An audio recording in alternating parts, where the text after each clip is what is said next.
ولكن تشتغلي تعملي مجهود. لا مو الكل يعمل مجهود. اسمعي، الكل ما هو يعمل مجهود. عاد انت فهمك كفايه حبيبتي. تمام. لا انت تعممين، انا كنت لا يا من اول من عمري. اللايف انت تعممين لا لا لا لا لا لا لا لا. انا قلت 10%. ايه ما نبغاكم، مو بالقوه انا نبغاكم، احنا ما نبغاكم، عادي من حقنا. احنا ما عمرنا السعوديين ما عمرنا قلنا للجنسيه الفلانيه اطلعي من بلدنا الا انتم، لان الجنسيات الثانيه ما جانا منهم اذى. انتم اذيتونا، صرتوا الوحده تمشي بالشارع وتسوي نفسها سعوديه، وتسوي نفسها اني انا بنت سعوديه، وتطلع وتسولف وتضحك وتستهبل بالبوليفارد، تطرد ورا الشباب على انها سعوديه. يوم التاسيس، يوم التاسيس هو لنا احنا المصريات السوريات محترمات.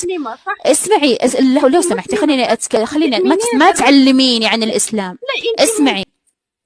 اسمعي يا عمري، احنا من ايام درسنا الروضه، من ايام درسنا الروضه لو سمحتي. انتم اذا انتم دراستكم ما درستوا دين من الابتدائي، احنا دارسين دين من الابتدائي ونعرف الله زين، وقبل ما نعرفكم، قبل ما نعرف انه في اصلا دوله اسمها المغرب. انتم قريب ضميتوا ترى للعرب. خلينا نتكلم بصراحه. انا قلت انه المغربيات اللي عايشات بالسعوديه يا عمري لو سمحتي خليني اتكلم. انت جيتي بس ما سمعتي الكلام.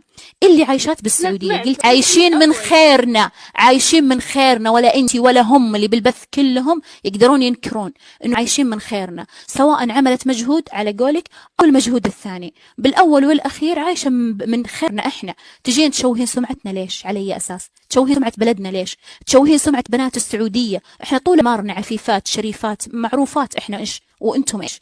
فالحين صاروا بنات بلدك. انت تتكلمي عن بنات بلدك.